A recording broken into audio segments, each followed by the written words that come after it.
క్రీడల్లో అనుభవం లేని వారు సంబంధిత సంఘాలను నిర్వహించడంపై సుప్రీంకోర్టు అసంతృప్తి వ్యక్తం చేసింది.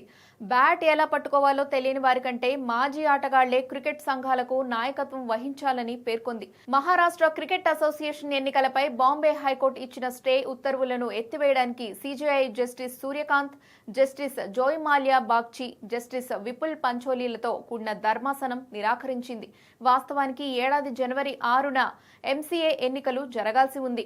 అయితే సంఘంలో దాదాపు 401 మంది సభ్యులను ఆకస్మికంగా చేర్చడం ద్వారా ఓటర్ల జాబితాను తారుమారు చేస్తున్నారని ఆరోపిస్తూ మాజీ క్రికెటర్ భాజపా నేత కేదార్ జాదవ్ బాంబే హైకోర్టును ఆశ్రయించారు.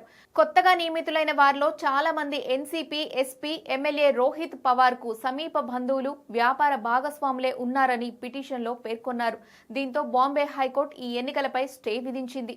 దీన్ని సవాల్ చేస్తూ దాఖలైన పిటిషన్లను సుప్రీంకోర్టు ధర్మాసనం విచారించింది. 1986 నుంచి 2023 వరకు ఎంసీఏలో 164 మంది సభ్యులు ఉన్నారని, ఆ తర్వాత ఈ సంఖ్యలో భారీ పెరుగుదల కనిపించిందని రికార్డులను ప్రస్తావిస్తూ ధర్మాసనం పేర్కొంది.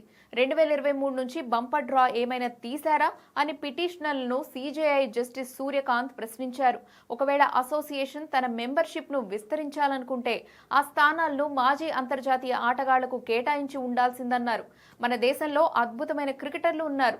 మాజీలు ఈ సభ్యత్వానికి మంచి ఎంపిక.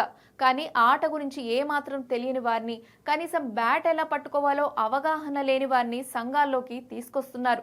క్రికెటర్ల వల్లే క్రికెట్ సంఘాలు ఉన్నాయి తప్ప నిర్వాహకుల వల్ల కాదు అని సీజేఐ వ్యాఖ్యానించారు. అనంతరం ఈ పిటిషన్లను ఉపసంహరించుకోవడానికి పిటిషనర్లను అనుమతించిన ధర్మాసనం బాంబే హైకోర్టుకే వెళ్లాలని సూచించింది.